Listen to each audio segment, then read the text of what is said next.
But with that, I want to move on to our next presenters. We have Simone Sotelo and Teresa Martinez here to talk a little bit about their work in rural communities. And Teresa, I believe you should be able to share your screen. And then following them, we'll move to Robert Bonney, and then we will take some questions for all three. Okay, great. I'm hoping everyone can see the screen.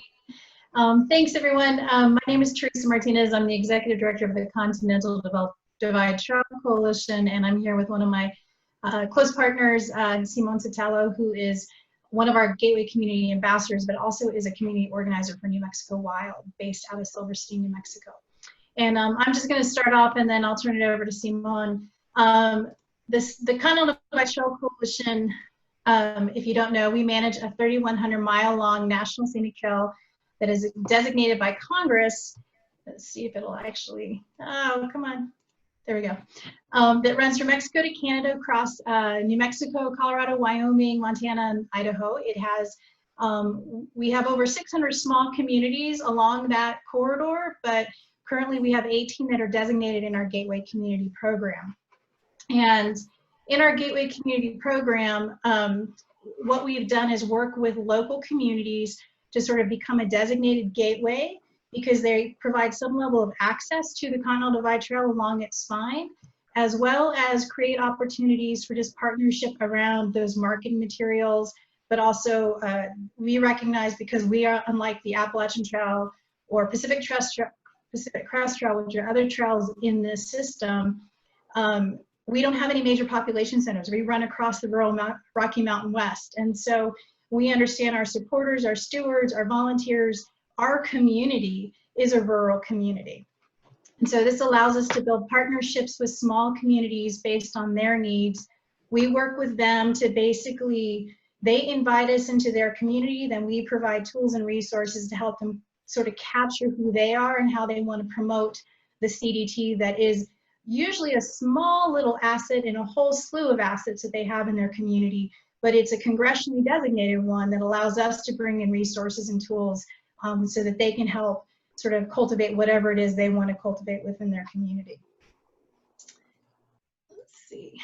Some of those tools, we have a business toolkit. They get a, you know, we sort of acknowledge them as a gateway community, but then it also allows us to have a conversation around what actually they need. So in some cases it's a town kiosk, and other times it's actually signage, and other times it's working with business owners to create the CDT burger plate or whatever that thing may be. And many of these communities, like I said, aren't just about the CDT. They have other, they're mostly all surrounded by national forest, but almost all of them are in transition from extractive activities into an outdoor recreation-based community. And so they're dealing with what are all those ways that they can combine that, those efforts. And so what we have been working with them on is everything from, you know, the communications, but also moving into things like education curriculum within their students or their school systems, and just really letting them tell us what they need from us, and then we provide the resources. But as we've continued to learn from our program, we've also realized that, you know, what we thought of as our gateway communities aren't really necessarily always who they are. For example, Leadville, Colorado is one of our gateway communities, and while on the outside, if you look at the population, it says something like it's 38%, for example, Hispanic. If you look in the school system, it's actually 78% Hispanic. So we have traditionally gone into these programs by building programs that sort of hit one population, and we're realizing we're missing a whole other slew of population that may not on the surface actually be apparent to actually who is in those communities. We've also learned that in doing these programs, one of the things that we realized was that very early on was that we got feedback that a lot of our communities felt that the trail, this trail that is from Mexico to Canada, was really for other people and not actually for them themselves. Even though it walked down Main Street, many of them were already on it, but they didn't feel like they belonged to the trails. So we began looking at how could we address that problem. So here we go to Silver City, New Mexico, which was actually our first gateway community program. We designated in 2014, and it has always been our laboratory. It's been where we sort of have such a great relationship with that community. They do have the leadership that Ben talked about. They had a kind of a little bit of a rupture. They have a huge copper mine that is in an ebb and flow state right now, but they have a vision, they have leadership.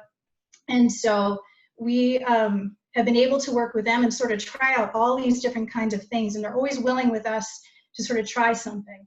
And one of those programs that we realized to address this idea that if people were thinking this trail was not for them, how could we actually engage local citizens in the stewardship, supporting, advocacy of this trail that was in their front and backyards?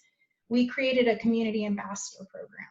And that community ambassador program allowed us to really work into the grassroots, folks who actually live in the community, and build relationship with people who were invested or from those communities, and then utilize their relationships with their friends, family, neighbors to actually engage them in the trail, whether it was through hiking, actual, maybe they owned a small business, or just in general, creating awareness that this trail was not something that wasn't for them, but in fact more for them than even they could realize currently.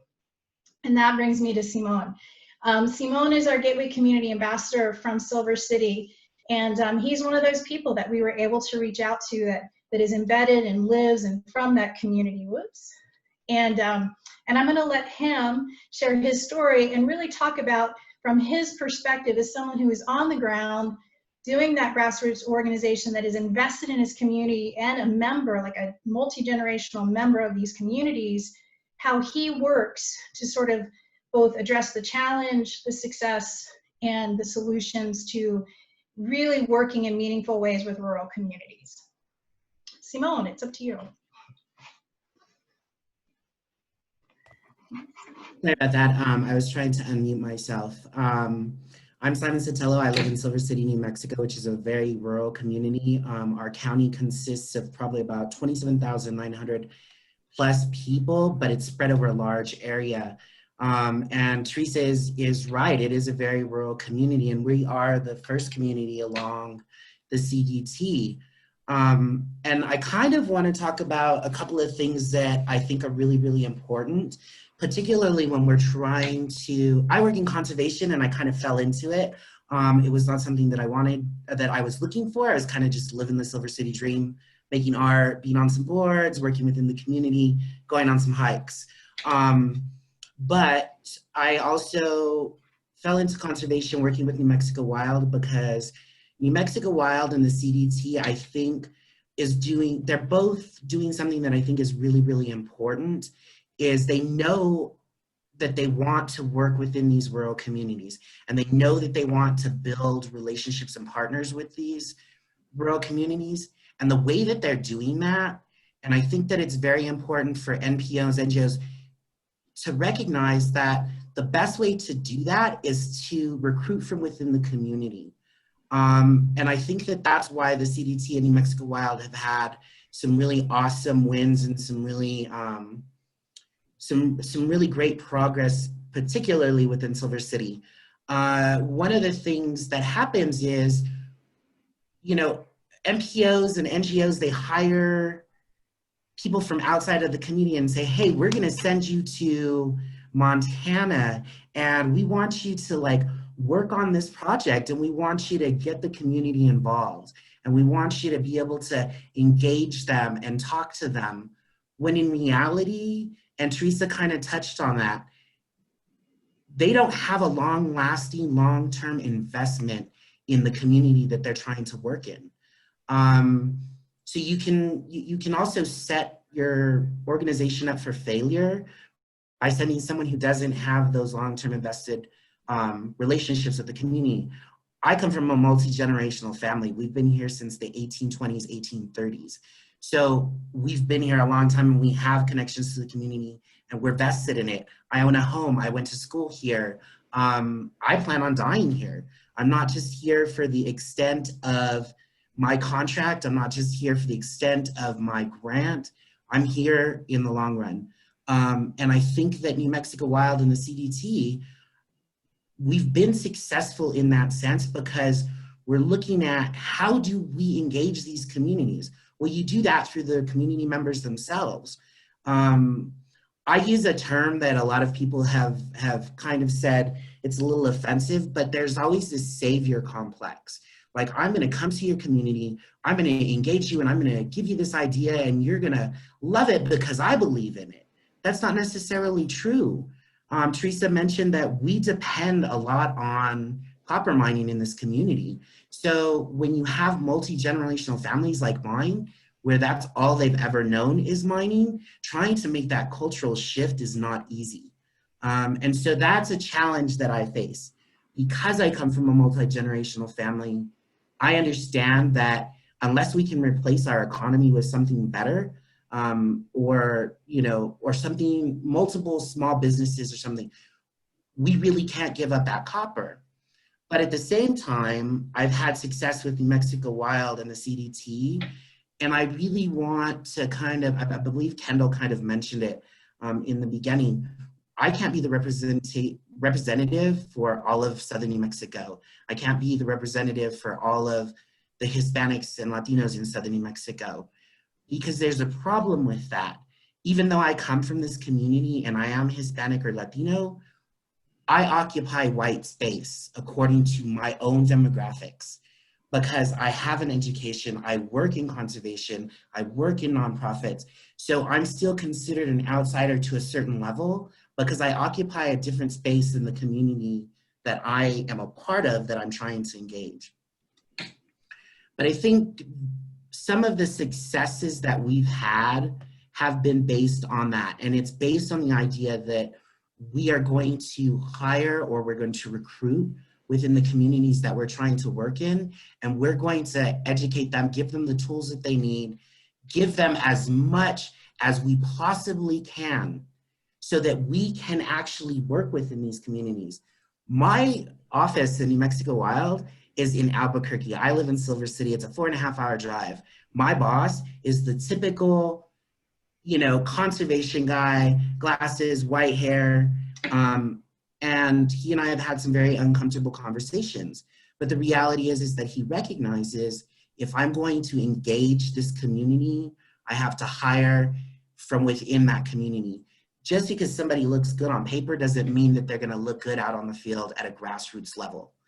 So I'd like to encourage anybody or anyone who has a way of changing that narrative to really think about that. They may not be the best person in conservation, they may not have a conservation background, but they're already doing the work. And those are important things that we need to look at.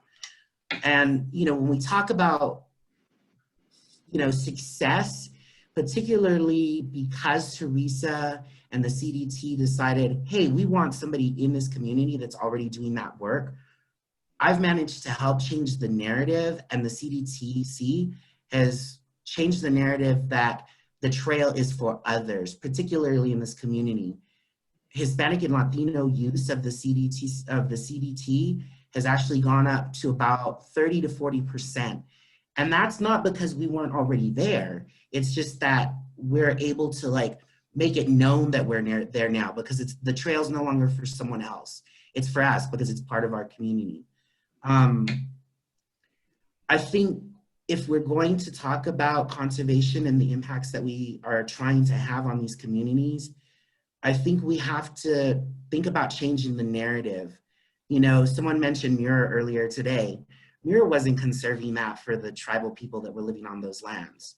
Although Leopold was not conserving these properties for the people that were living on those lands.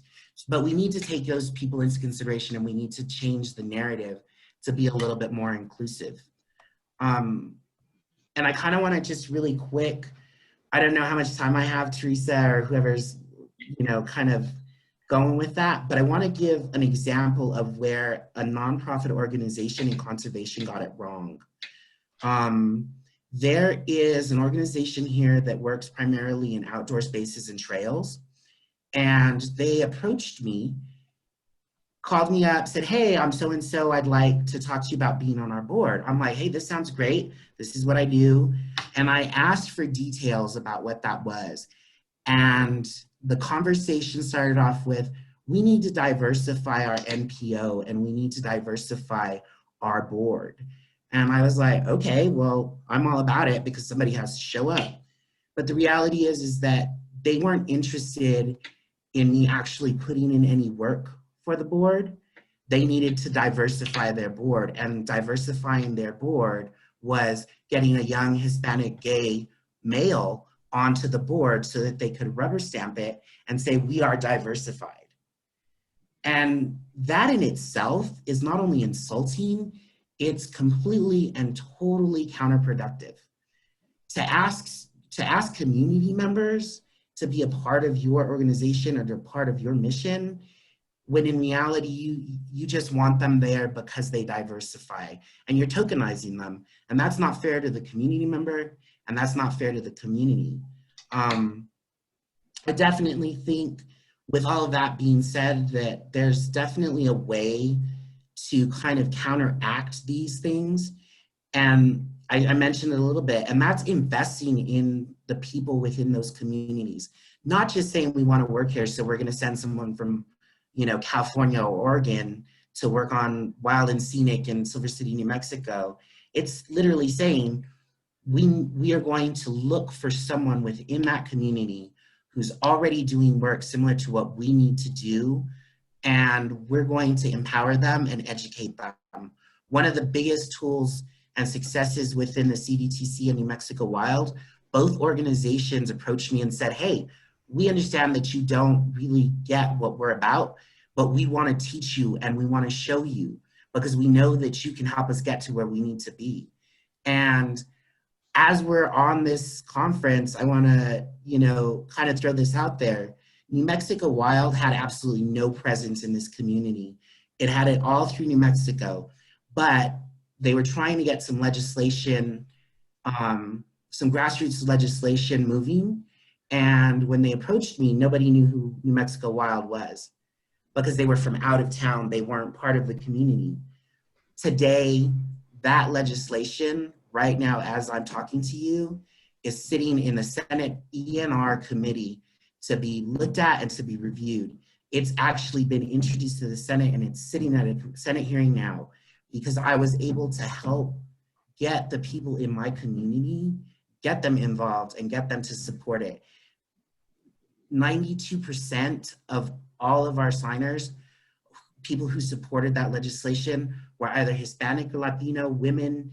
They were local organizations from LULAC to the Small Business Bureau here, because they were able to give me the tools that I needed to present this information to my community.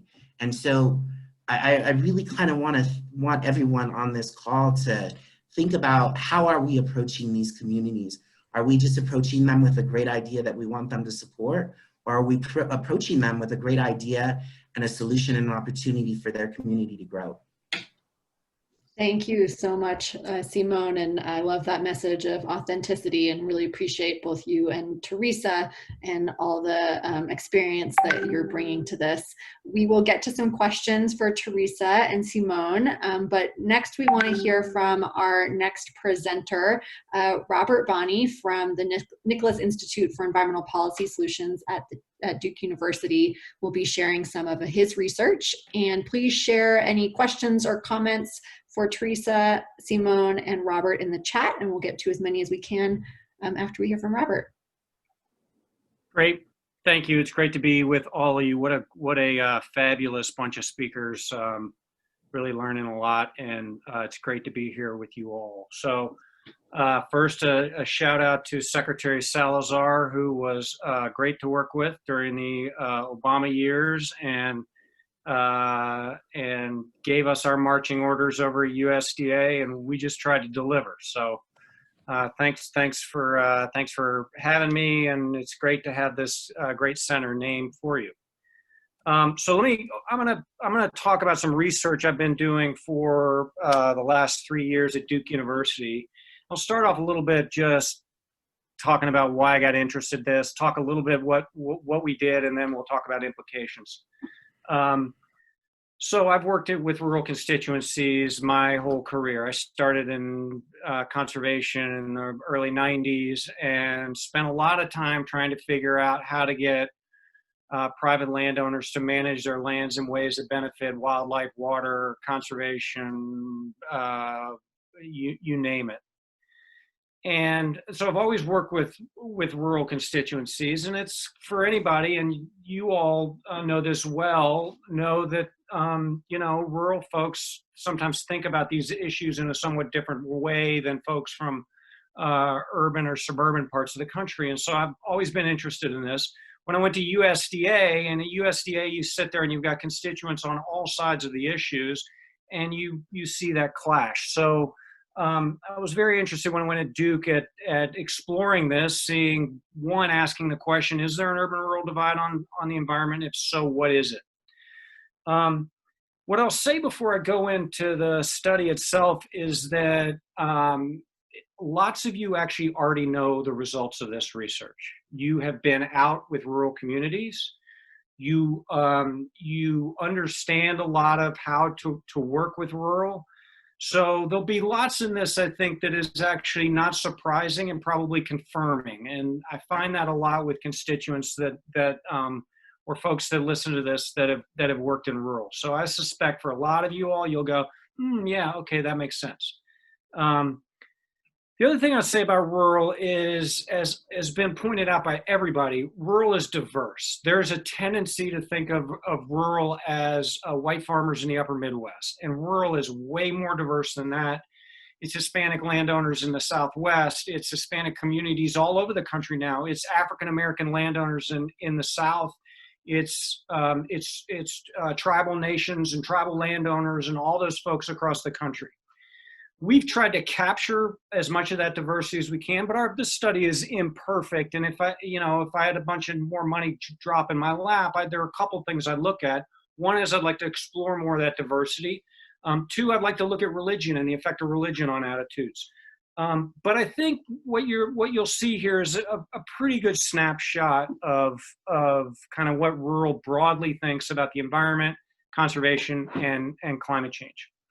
So you all already know this.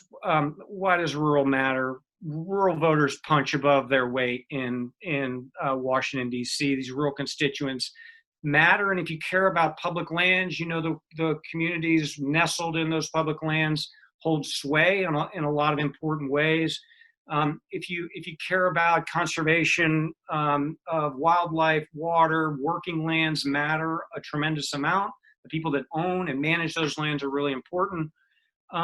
Also, we tend to forget that a lot of the agencies that deal with conservation are made up of folks, a lot of whom grew up in rural. And so those agencies tend to reflect that. And as Secretary and former Senator Salazar knows them better than anybody else, we have this thing back in Washington, D.C. called the United States Senate, and it was built for rural. And so rural matters. And if we're going to be successful in conservation and in the environment, we need to figure out how to work with rural. So just a real quick summary of what we did. We did a series of focus groups across the country, a lot of them in the West. We worked with Heart Research and Newbridge Strategy, 2 pollsters. We worked with the University of Wyoming on some wildlife issues, and a colleague who started at Duke and went to the University of Rhode Island. We did a national telephone poll of 1,000 rural voters and 600 urban suburban. We did some polling in the Midwest, both focus group and polling there. And then we interviewed rural leaders across the country in agriculture and forestry, tribal government, local business, local government, African-American landowners in the South. We tried to get as much of a diversity as we could. I'm going to show you a bunch of slides. I'll talk a little bit about the focus group work and some of the conversations with leaders. A lot of the slides you're going to see are going to be data from the poll, but I'll talk a little bit about how the other research we did fits into it. So broadly, if you think about, okay, is there an urban-rural divide? Surprise, yes, there is. But if you ask, what is it? It is not a function of who cares more about the environment. I can't tell you how many times we start a focus group. We did face-to-face focus groups, online focus groups, telephone focus groups. And we would tell people, you're all here from rural. Tell us what it means to live in rural America. We wouldn't have told them about the environment. We wouldn't have told them we're there to talk about conservation. And for the first 10 or 15 minutes of the focus group, you'd think you're sitting at a chapter of the Sierra Club. People waxing poetic about open space and wildlife and clean water and knowing your neighbors and outdoor recreation and all those things, unprompted from us. And that happened in focus group after focus group. And that's reflected in the polling. If you correct for party, there is no difference between how much urban and suburban America cares for the environment and how much rural cares for the environment. So you might think, well, particularly in a place like the West, right, there are these economic trade-offs, mining, forestry, agriculture, where sure, rural folks might care about the environment, but they'll recognize their economic trade-offs. Nope, we didn't find that either. It's clear in focus groups. If you ask people about what do you value more, the economy or the environment, people link the productivity of agriculture, the productivity of forests, the outdoor recreation, quality of life. The environment does really well, and it does really well when you poll on it as well. So the urban-rural divide isn't really about economic trade-offs either. What is clear is that people's views of the government matter a lot, and this is not just a function of the fact that there are more Republicans now living in rural parts of the country than there are Democrats. This cuts across party line. When you ask people about their preferred level of government oversight on the environment and conservation issues, rural folks tend to be more concerned about increasing levels of government oversight. And rural Democrats behave differently than urban and suburban Democrats. Rural independents behave differently than urban and suburban independents. And this attitude towards government just doesn't show up in the polling. I mentioned the focus group. So for the first 15 or 20 minutes, you feel like you're listening to the local chapter of the Sierra Club. When you start to talk about government policy in focus group after focus group, you can feel everybody start to tap the brakes. And it's just concern, this prism that folks look through that maybe they haven't had direct experience. Maybe they've heard about the Endangered Species Act, or they've heard about the Clean Water Act, or they've heard about federal land management. And that colors how they think about government oversight as it relates to the environment and conservation. So when you talk to African American landowners in the South, for example, you think, well, that's a more democratic constituency, right? They're gonna have views a little different. Well, if you know the history of discrimination from the USDA towards many of those landowners, you think, you know what, they might actually have concerns as well. Think about tribal issues in the West. So again, this is an issue that we found that really cuts across party. Even if you look at different demographic groups, so okay, let's look at young voters. Let's look at voters with a postgraduate education. Let's look at voters who self-identify as saying the environment is really important. There's this dampening effect for rural voters. So they have a higher level of concern, a higher level of cynicism toward the government, even across those what you would think would be more pro-environment groups. One of the things we did in our focus group was we asked folks about different issues. We teed up, for example, the whole issue of waters of the U.S. under the Clean Water Act. We did it in a very unbiased way. Here are responses we got from a couple focus group people, and one a rural Arizona voter, one a rural Idaho voter. And you can see these are, no matter what you think about the policy, right, these are actually pretty intelligent responses, which is, look, I like water, don't get me wrong, but I'm not sure the government does a very good job of this. I'm not sure the government has enough flexibility to accommodate situations already in play. That's the other thing here, is that we found rural voters to actually be pretty smart about this stuff, to be pretty, it wasn't that they didn't understand the issues. They actually found they understand them pretty well. But you saw this trade-off that cut throughout their responses to questions like this. We were interested in who rural voters trust most on the environment. Survey after survey, focus group, farmers and ranchers, top of the list.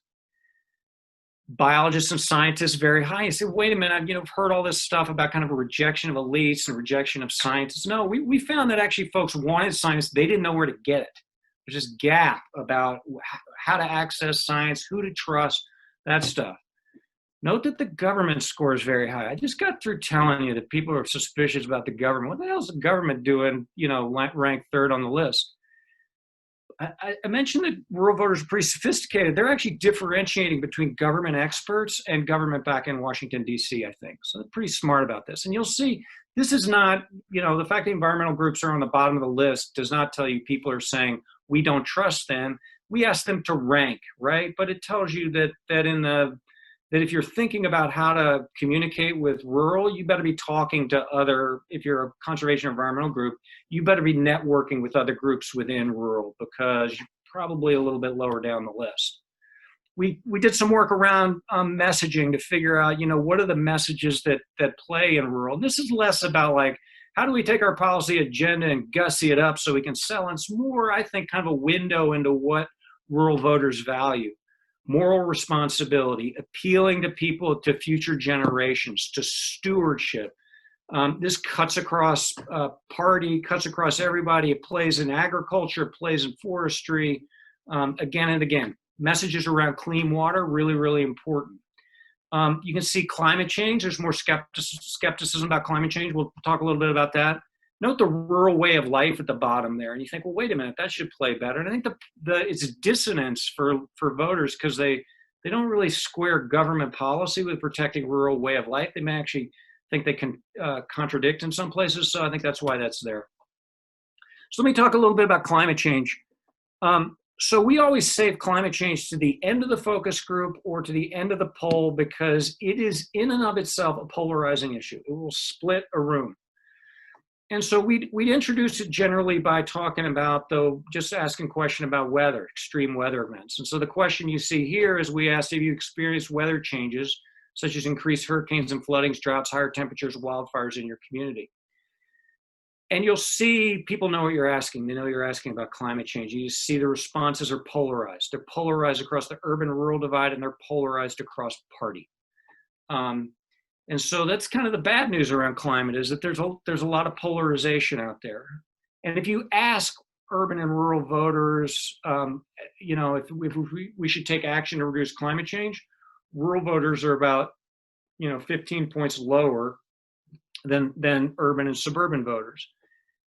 And one way to look at that is go, well, that's pretty good. Like we're over half if you care about climate change. But I would take that with a grain of salt. You know, people's attitudes on the government in rural act as a bit of a kill switch.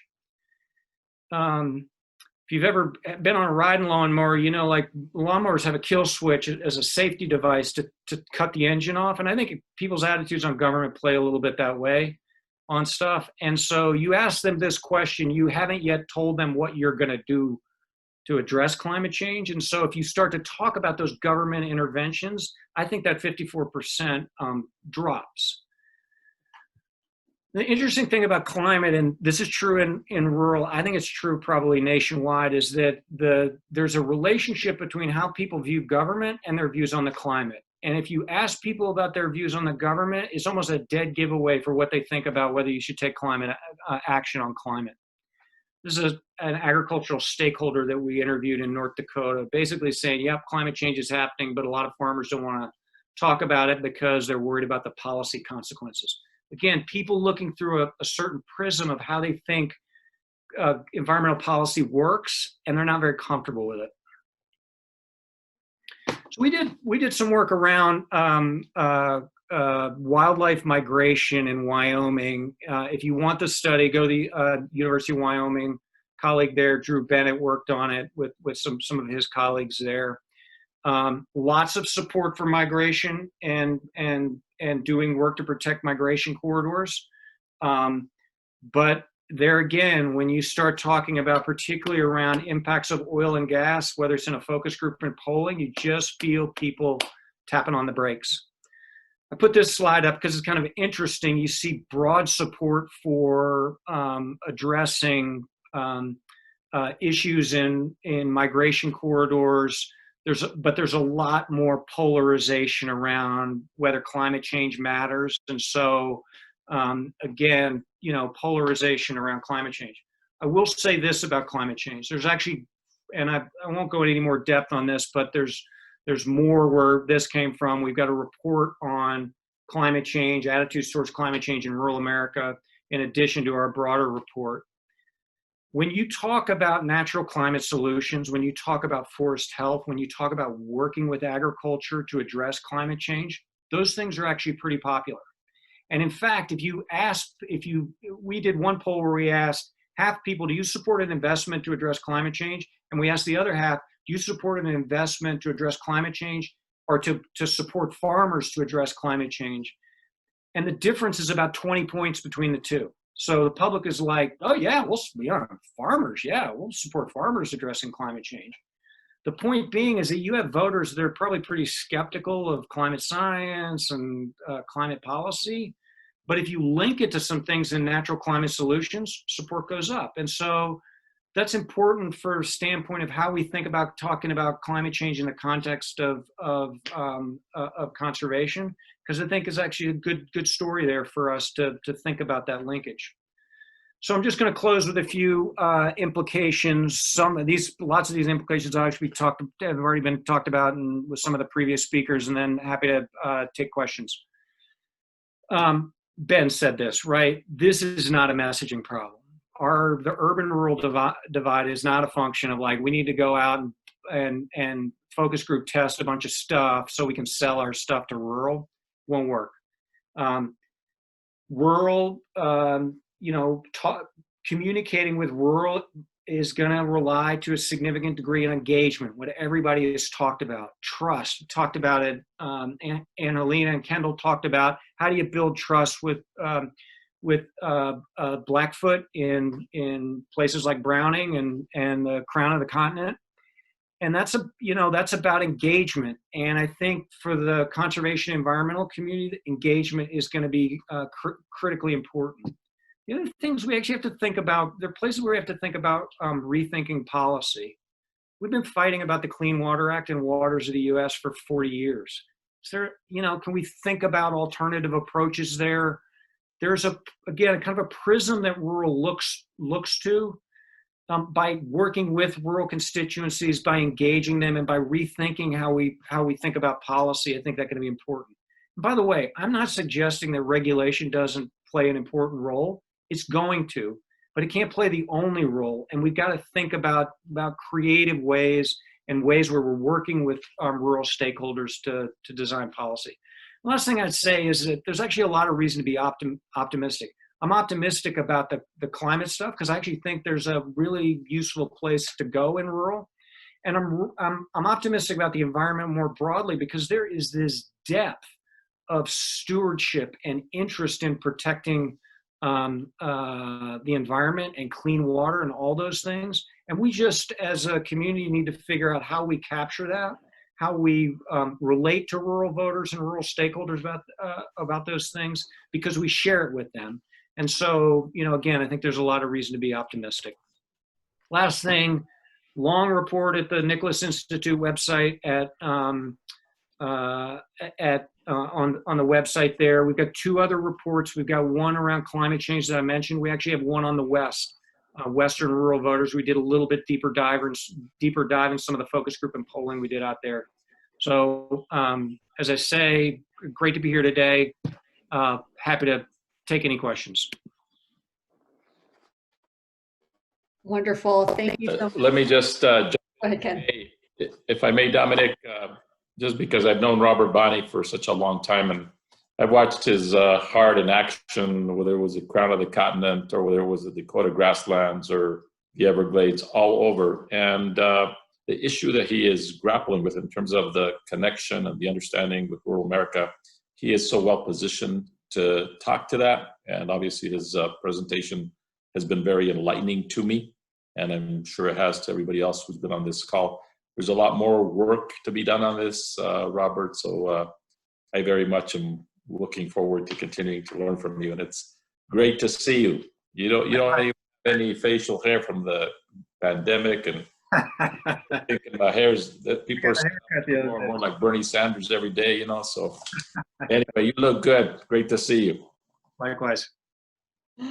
Thank you, Ken. I liked, Robert, you said if people want to dump some more money in your lap, maybe you can do some of that more work that Ken's referencing. Well, wonderful. Well, please share questions for Robert and Teresa and Simone in the chat. We'll get to as many as we can. We have about 10 minutes before we take a break and then go into the workshop session. Let's see. First, Amy, would you like to ask your question? Sure. Thank you. And thank you, Robert, for your presentation. My question is around some of the things that you mentioned.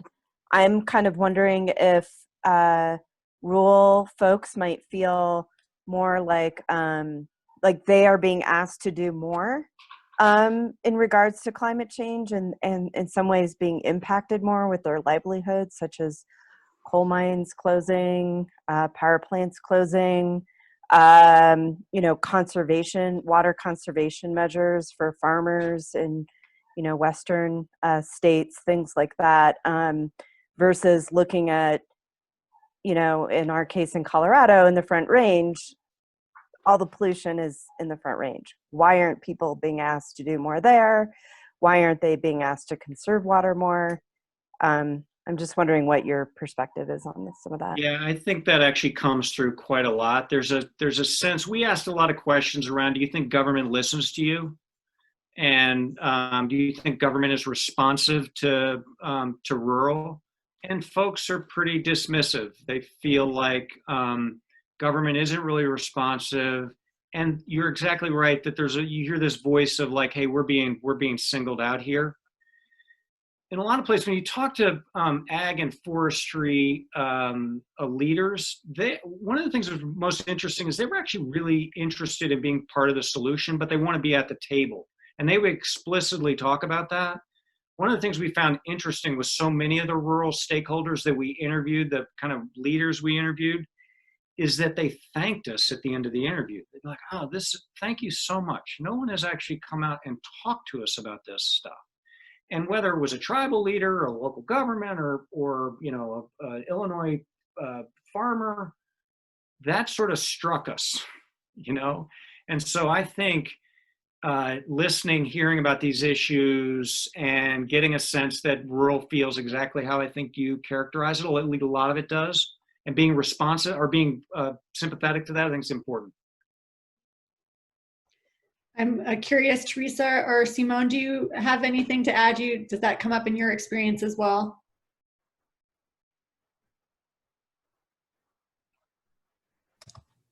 I think Teresa's muted, or she can't get herself off mute, but I definitely have.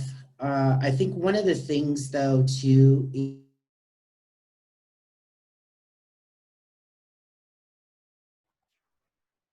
Uh-oh, Simone, we might have lost you. Oh, there you are. You're back. I'm back. Yep. Am I there? Okay.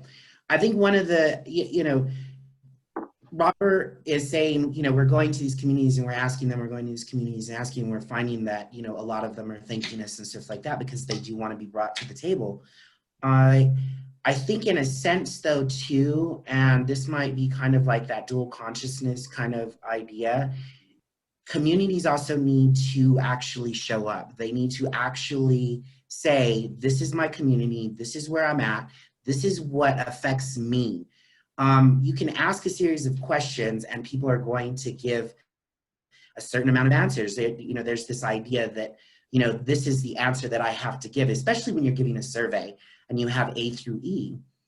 But if people are actually showing up and we're motivating them and we're empowering them to show up and to give their view and to tell us what it is on their day-to-day activity that this will affect. Because in a rural community like this that depends on copper, the biggest thing is, if I don't have a job because conservationists have tried to rewrite the the copper law for how much pollution the mines can put into our watershed, the reality is that they know it's going to be unhealthy for them if the pollution increases. But they're also going to think about, if I lose my job, how is this going to affect me?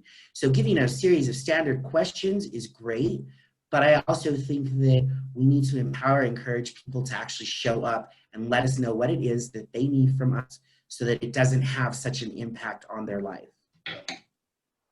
Makes a lot of sense. And Teresa, I'm not sure if you've been able to join via audio. That.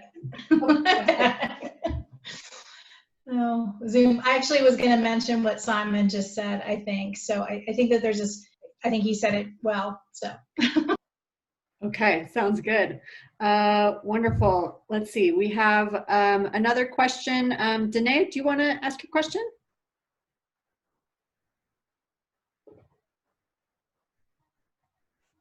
You might be on mute. Okay, here I am. This is a question specifically for Robert, but also Simone and Teresa. So you mentioned the importance of gathering input. So how do we develop ways to have ongoing input from the communities that we live within? Yeah, I mean, I thought Angelina and Kendall had the best answer for this, and probably Kendall actually, that talked about the importance of patience and kind of building relationships. And I think there's some skepticism in when we focus grouped and talked about conservation groups and environmental groups. There's some skepticism from folks in rural America, and so I think that bridge building and relationship building is vital. Teresa or Simone, anything to add? Yeah, and I would say that I think it comes down to humans, right? We at CDTC with our Gateway Community Program, we've been doing this 6 years, and we sort of went in with these, when we engage with these relationships, we let them know there's an ebb and flow, that these are very organic situations. Like what happens one year may not be what happens the next year. And we are actually not in the driver's seat. We are just the resource. And I think it goes back to how you have those conversations and how you invest in relationships in those communities, and you show up. You know, a lot of times I'm showing up in meetings. I might fly all day to show up for an hour-long meeting, which makes no sense on some levels, but it's about being there and demonstrating your commitment, and they're long games. These are very long committed relationships. You know, in our case, we manage a resource that is not going anywhere either. So we sort of have that framing, but I do think it takes a commitment, and it's amazing, to Simon's point in one of his, in his earlier comments, it takes so long, it takes so long oftentimes to build these fruitful relationships, but it really takes one little bad step to ruin it forever. And so it is such an investment, and it's such an honest place. Like, you have to show up in a real space. And I think that's the hard time. The hard part for a lot of folks in a lot of organizations is they're too driven by their measurables or their deliverables, and they're not really invested in the stuff that you can't measure, that is actually probably more important in really making change happen. And I think it's important to have the facts and figures, but when you get too drawn or directed by those facts and figures, you lose the richness of what's happening right in front of you. That makes a lot of sense. We have time for one more question. Tim, do you want to ask your question? Sure, yeah, hi, thank you. Hey, Robert, your research lays out strong support for conservation in rural areas, but not so much strong support for the way we've traditionally protected air, water, and land, mainly through legislation and regulation. What are your thoughts on what and how we can think about creating a new paradigm that's responsible to rural citizens, yet achieves the goals of protecting our collective resources? So it's a great question, and we poked around this a little bit. It's harder to do in polling because you got less questions and that sort of stuff, but we did it both in polling and in focus groups. One of the things we asked is about where people think the government does the most for the environment. Most people think it's mostly state government, and that cuts across rural and urban and suburban. And if you ask people what part of government they're most comfortable with and who should actually do it, they're more comfortable with state. And that cuts across, it's more pronounced in rural, but the numbers are pretty big in urban and suburban too.